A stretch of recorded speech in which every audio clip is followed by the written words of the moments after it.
We often think of the practical, I think, when we talk about looking for jobs, um, you know, applying for jobs, getting our resume together, networking. And I will talk about that. That'll probably be the bulk of the first half of this presentation.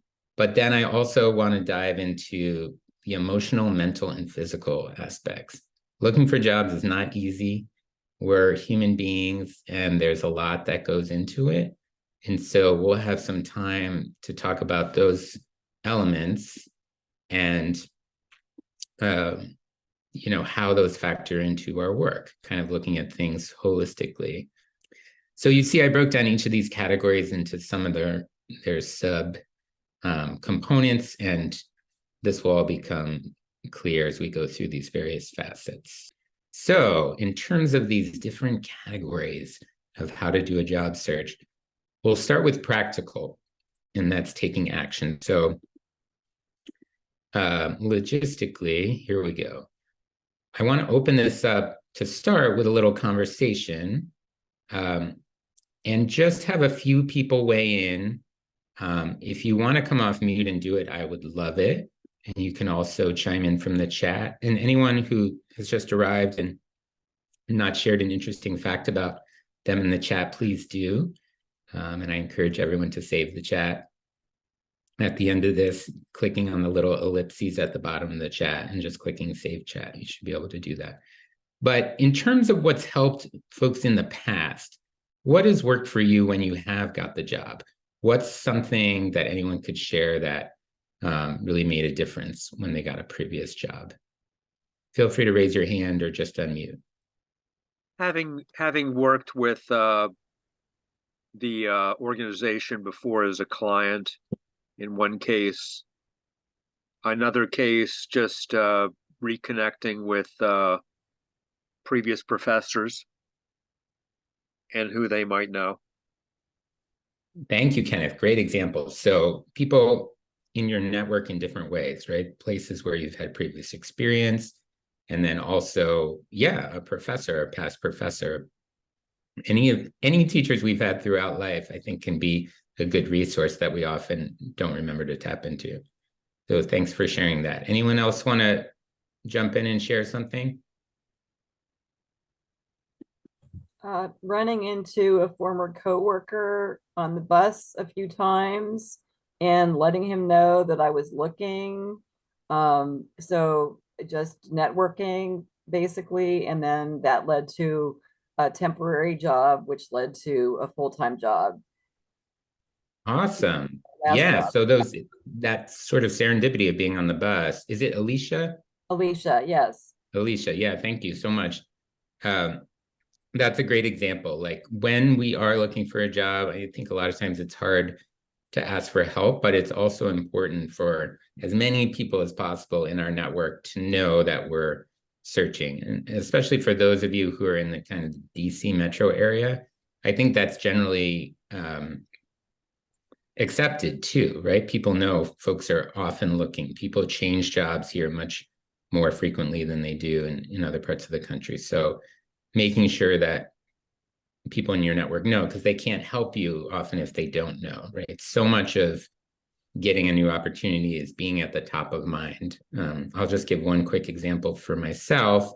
I do a lot of facilitation, running retreats, working with groups, and there was this one organization I was wanting to work with, and they didn't really have anything opening, but I just kept staying in touch with the CEO, and I said, and I would send her articles about things, and she said, "Oh, it's so interesting that you just reached out to me. I got reached out to by a previous employer about a retreat that they want to plan. My plate is full, but would you be able to do it?" So that was just like me being on top of mind for her. If I hadn't pinged her that day, I don't think I would have come up for the job. So it's a lot of that kind of staying in touch with people that are influential. And the other thing I would say, when we get to the emotional piece later, that people that you like that can really boost it up too. Who are people that you enjoy talking to who are in fields, where you might want to work or who have a broad network? I think we often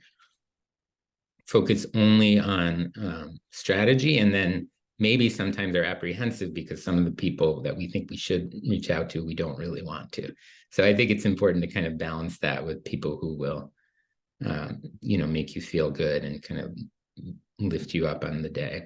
So in terms of challenges, we're all here to help each other in this session and at 40 Plus in general.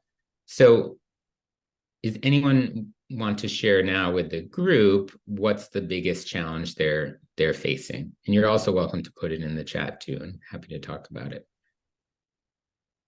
This is Ken again. For me, Yeah. one challenge is just how long the process is taking. I'm months into it. I wasn't expecting it to be easy, but I'm trying to give myself a deadline of by Thanksgiving. That may or may not happen. Yeah. Thank you so much for sharing that. I've been there as well, Ken. I think, just the process. I think I was reading an article like this weekend, and it said that in DC, actually, sometimes it can take longer than in other places to find work, just because there's the big pool. There's, often folks have multiple interviews that they have to go through in order to get a job. A lot of that can be super challenging, and it requires a lot of the resilience that I'll talk about later in here, and diversifying the search too, sometimes thinking of other possibilities. And I'll get into that a little bit. Oh, I'm so glad people have put other things into the chat. Alicia mentioned her age, and that's often a struggle. There's, age discrimination or ageism often in searches. It's very real. Being told over and over again that I was in the final, but not being chosen, and people not providing feedback. I think often it's really helpful when employers do provide feedback, but, whether it's for liability issues or whatever else, they can often be hesitant to do that. So, that's a possibility too. Wow, thank you everyone for being so open. There's one about that you're too qualified or overqualified, and then certain times not qualified enough. I know that can be really challenging. And then outsourcing, I see that about sending jobs overseas, which is tough. There's certainly been, I've talked to a lot of people who have been laid off within the last year or so, especially in the tech space. So those are some of the challenges we're facing, just not matching up exactly. Thank you, Crystal, with your resume, right? Like, what does that mean exactly? And what would I need to do with my resume to match up? Those are totally human reactions. So in terms of thinking about potential solutions, what I like to do when I'm facilitating and leading a group is, if anyone has kind of positive suggestions that they'd want to offer right now,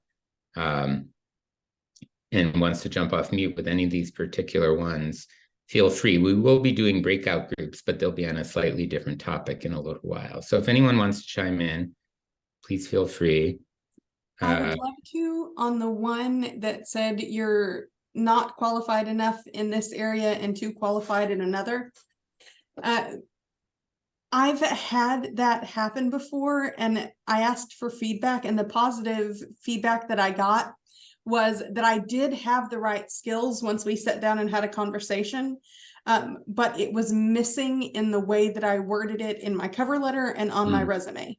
So sometimes you may have the right skills and you may have the right experience, but you may need to review your material and look at how you're presenting that to the specific job, and maybe gear it more towards, maybe you don't think you have facilitation experience, but you worked as a coordinator for a department meetings.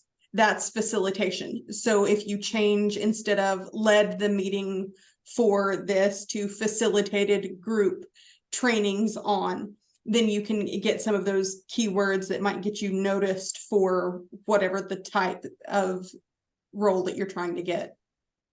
Thank you, Crystal. That's a great suggestion, and based on personal experience. I think any ways that we can do kind of follow-up questions or dig in. is important, but also kind of continuing to spread out our options. You know, I see this piece around thinking about accepting a lower salary. That can be really hard, right? Like if you've been accustomed to a certain one and then you're trying to get back into a field or into a new role, but those are some adjustments. You know, contract or part-time work is often a thing that I suggest, and I'll talk about that a little bit more in continuous slides. If there's ways that you can do that based on your skill set and thinking through that, I talk through that with a lot of clients. And then, yeah, it is painful to be one of the finalists, but so much of kind of being resilient in a job search is trying to figure out how to stay positive and have positive self-talk. I think being connected, like you all are doing here, you know, connecting with each other outside of the 40 plus sessions and having sort of a support group, because a way to reframe that is, you know, if I'm in one of the final choices, I'm totally qualified and I'm right there. So who is the, you know, place that needs my services, and remembering that what you bring is a gift to whoever ends up hiring you. I did say at the top of the slide too, I meant to mention attacking your job search. I like to phrase it that way because there is a certain, you know, a degree of ferocity or determination that can really help. If you don't love that word, approaching can be another way of thinking of it. But that's you know, I think summoning the energy and sort of going to battle is sometimes how it can feel. And I like to acknowledge that.